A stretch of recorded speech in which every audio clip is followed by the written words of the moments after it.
Indeed, this Quran relates to the children of Israel, most of that over which they disagree.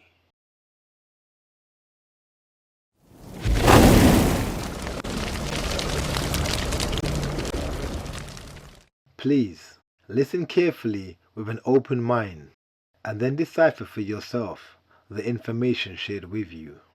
If a tribal man from the East writes a book about his people using the English language, the history of the people, and their interaction with other nations, and how other nations play a role in the future, does it make it an English book, or a book about his people written in English? For those who do not know, the majority of the Quran is written about the children of Israel, their past and future. In fact, there is no other tribe or people written in the Quran to the extent of that of the children of Israel. Most people would agree the Quran was first written in Arabic. However, does that make it an Arab religion? The Book of Ezra, the Book of Daniel, as well as other prophetic books were originally written in Amharic. The New Testament was written in Greek. Does it make them non-Hebrew books? Of course not. We must not forget, after the second destruction of the temple in Jerusalem, many Israelites fled into Arabia. In fact, Yathrib, otherwise known today as Medina, was an Israelite stronghold. Not to mention, many of the Ansar families who walked with Muhammad, including the tribe of his grandmother Salma, were Israelites. I ask one to listen and observe with a clear mind, for there are many perceived ideas and misinformation about the Quran that causes people and the nations of the earth to err greatly. The Most High is not the author of confusion, nor has he divided the Abrahamic way, for what the Prophet taught was the same as revealed to Abraham, who was taught by Noah, and is the path and way of all the prophets. Surah 46, Ayah 12. There was the book of Moses before this, a guide and a mercy. And here is this book, confirming it in lucid language, warning those who are wicked, and giving happy tidings to the righteous. According to the ayah I just read, the Quran came to confirm what was previously written. It is a clear indication of its connection to the previous books. Surah 20, Ayah 2 to 4. And we have not sent down to you the Quran that you be distressed, but only as a reminder.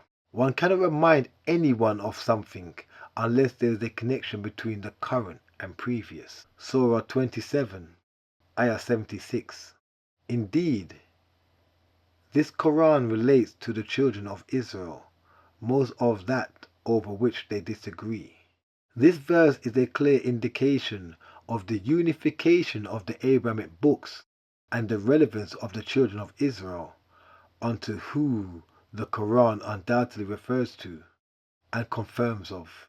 Surah 5, Ayah 19 states, People of the book, now there has come to you our messenger, making things clear to you, upon an interval between the messengers, lest you should say, there has not come to us any bearer of good tidings, neither any warner.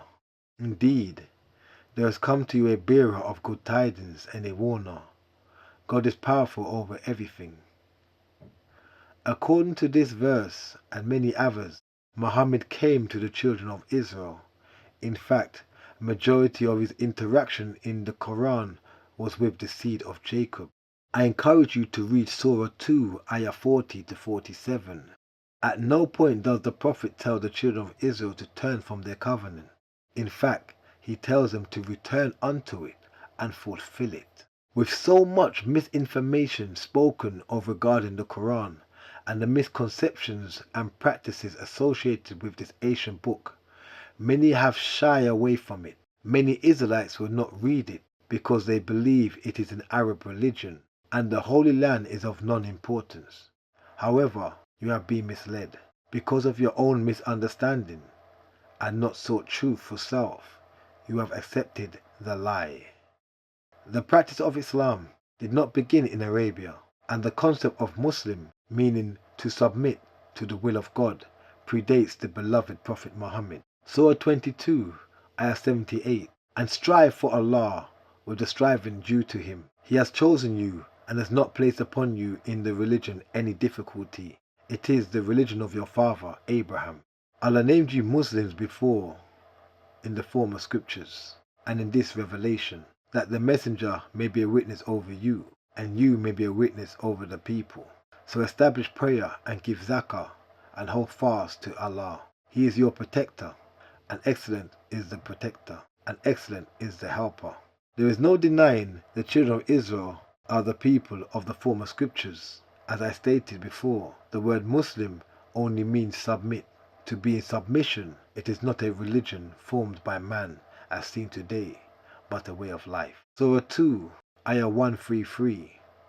Or were you witnesses when death approached Jacob, when he said to his sons, "What will you worship after me?" They said, "We will worship your God, the God of your fathers, Abraham and Ishmael and Isaac, one God, and we are Muslims to him." It is clear that the concept of being a Muslim predates Muhammad. If Jacob and his sons, the fathers of the 12 tribes, were considered Muslims, then according to the Quran, many have the wrong understanding. True wisdom and insight will not allow language to be a barrier.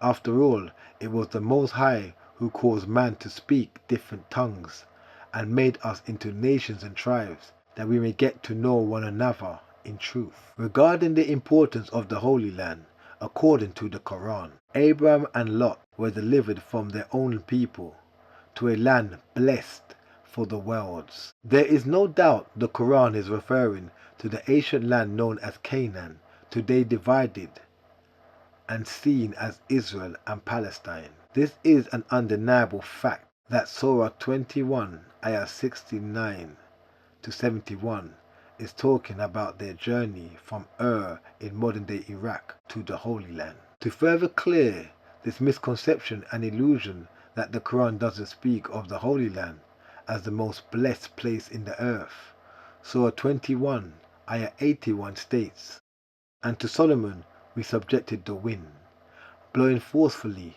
proceeding by his command towards the land which we blessed, and we are ever of all things knowing."